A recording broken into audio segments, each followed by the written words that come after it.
ইতিহাস আর ঐতিহ্যের সন্ধানে আমি আজ আপনাদের নিয়ে যাব চট্টগ্রামের হাটহাজারী উপজেলায়, যেখানে কালের সাক্ষী হয়ে দাঁড়িয়ে আছে প্রায় ৫৫০ বছরের প্রাচীন এক ঐতিহাসিক নিদর্শন, ফকির মসজিদ।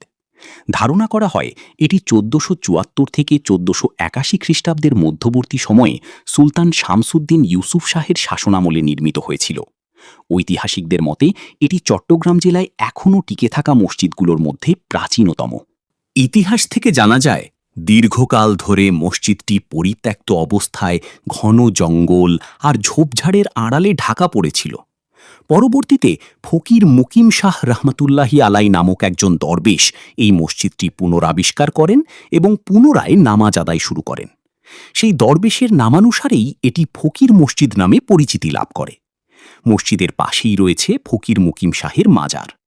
৫৫০ বছরের প্রাচীন এই মসজিদটি শুধু একটি উপাসনালয় নয়, এটি সুলতানি বাংলার গৌরবোজ্জ্বল ইতিহাসের এক নীরব দলিল। বর্তমানে মুসল্লিদের অজুর সুবিধার্থে এখানে নির্মাণ করা হয়েছে আধুনিক অজুখানা এবং একটি বড় পুকুর, যেখানে একসাথে অনেক মানুষ পবিত্রতা অর্জন করতে পারেন। ক্রমবর্ধমান মুসল্লিদের স্থান সংকুলানের জন্য মূল কাঠামোর চারপাশে আধুনিক টাইলস ও মোজাইক ব্যবহার করে মসজিদটি সম্প্রসারণ করা হয়েছে, যা এখন ৩ তলা বিশিষ্ট একটি আধুনিক মসজিদে রূপ নিয়েছে। তবে প্রাচীন মূল কাঠামোটি এখনও অক্ষুণ্ণ রাখার চেষ্টা করা হয়েছে। হাটহাজারীর ফকির মসজিদ কেবল ইট পাথরের স্থাপনা নয়, এটি ইতিহাসের এক জীবন্ত পাঠশালা।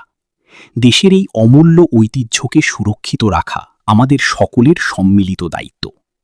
আমরা আশা করি সংশ্লিষ্ট কর্তৃপক্ষ দ্রুত এই ঐতিহাসিক নিদর্শনটির যথাযথ সংরক্ষণ ও পরিচর্যার বিষয়ে আরও মনোযোগী হবেন। ভিডিওটি ভালো লাগলে লাইক ও শেয়ার করে অন্যদের দেখার সুযোগ করে দেবেন। ফকির মসজিদ থেকে আমি তারেক আজকের মতো বিদায় নিচ্ছি। আল্লাহ হাফেজ।